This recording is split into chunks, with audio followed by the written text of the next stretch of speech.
Rochester has been experiencing a renaissance. Since 2014, the city has seen dramatic increases in affordable housing.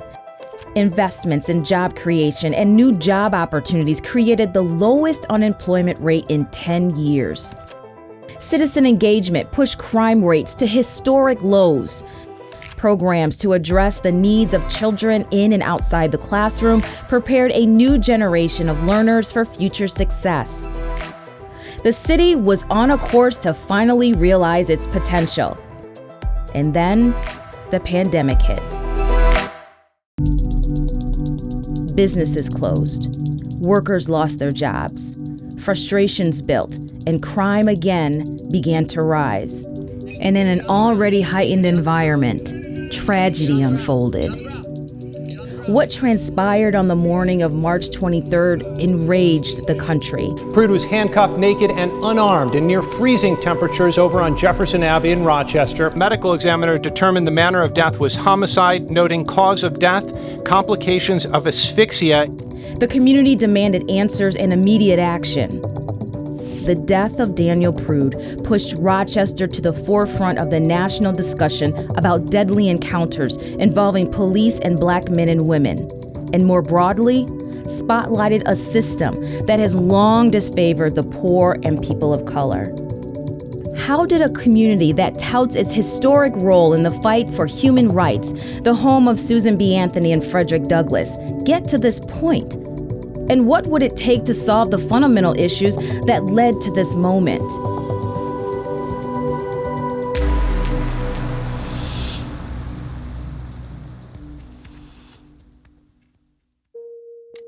Rochester has had a mixed history with race and poverty. A city named for a slave trader was the epicenter of the national movements for human rights and social justice.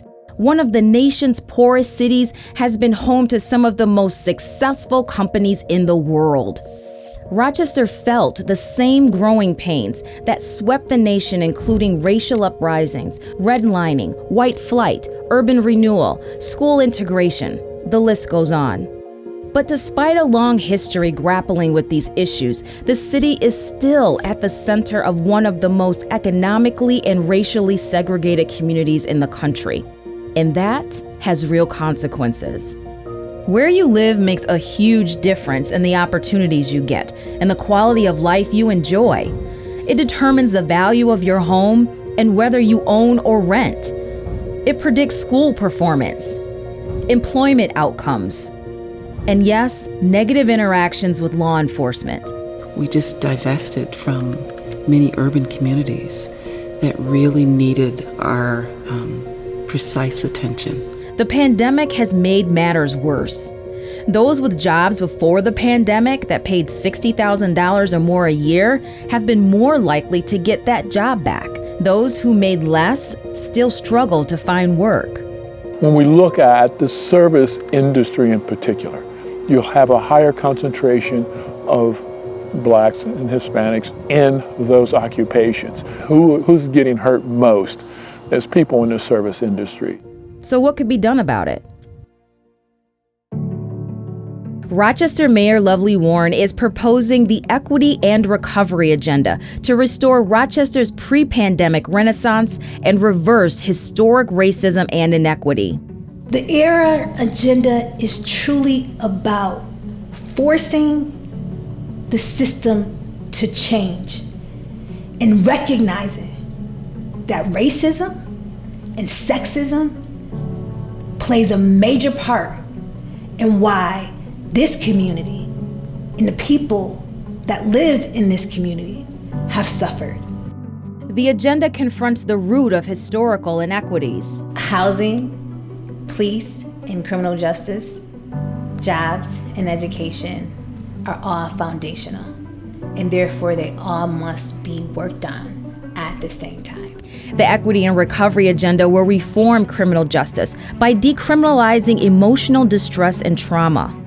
The new Office of Crisis Intervention Services ensures mental health professionals respond to mental health and addiction-related 911 calls, allowing police officers to focus on protecting city neighborhoods. A police accountability board and an intergovernmental commission on racial and structural equity initiatives will change the way policing is done through accountability, transparency, and fairness.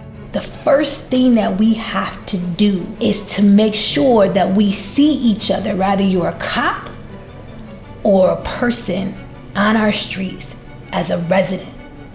We are human. And I must treat you as such. I must respect you as such. And I must show you compassion.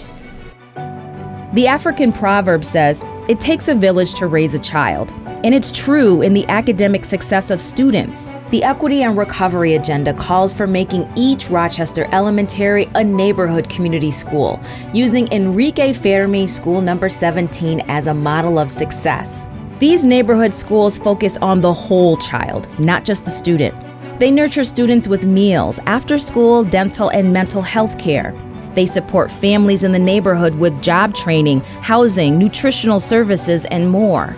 I think that is a critical partnership, right? The school is often the hub or the center of the community. And so whereas working in an urban school district where there is significant needs because of the poverty and the socioeconomic disadvantage, there are basic needs where other school districts, they don't have to be concerned about that in Monroe County in a very concentrated way. We do. So we're talking about those basic needs, right? In Maslow's hierarchy of needs. In this instance, through this project with the city, we're able to help address those needs. The Equity and Recovery Agenda creates safer, more vibrant neighborhoods by establishing a Housing First Trust Fund that will promote sustainable ownership of safe, affordable homes and construct housing targeted to the needs of current city residents. A fund to assist families facing a financial crisis will be funded primarily by marijuana legalization and tax fairness. The pandemic has shown how healthcare workers are essential to our community. Unfortunately, home health aides, certified nursing assistants, and similar positions are often overlooked and ill-paid.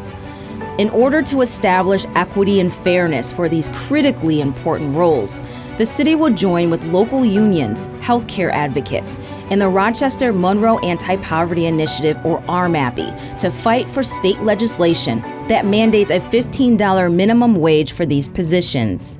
Right now, home health care aides are making less than those that are working in the fast food industry. They're working 2 and 3 jobs to try and make ends meet for their families. It is now 2020. The system can change. Community gardens and small-scale urban farms will improve property values, generate income, and eliminate food deserts. Providing women and minority-owned business owners access to city contracts will help keep our city dollars in the community and help more Black and brown families find good-paying jobs, build wealth, and put their children on a path to success. It's about opening up the door to opportunity. It's about making sure that the door is wide open so that everybody that wants to walk through has the opportunity to do so. It's what's fair, it's what's just, but most of all, it's what's right. The agenda recognizes diversity as a city strength with a wide range of talents and perspectives that enrich the community. That is why Mayor Warren believes in providing new Americans with a voice and adequate access to the city's leadership by establishing a New Americans Advisory Council to create a direct line of communication to City Hall. When you're intentional about opening doors that have been shut, and you open those doors for anybody that walk through, we're ready for a new era. We're ready for change. The Equity and Recovery Agenda is a blueprint to finally reconcile the Rochester community after centuries of inequity and distrust. What will it take to make this vision a reality? What roadblocks are out there? And what is at stake if progress isn't made? In the coming months, we will explore these and other questions in depth as the State of the City video series continues right here.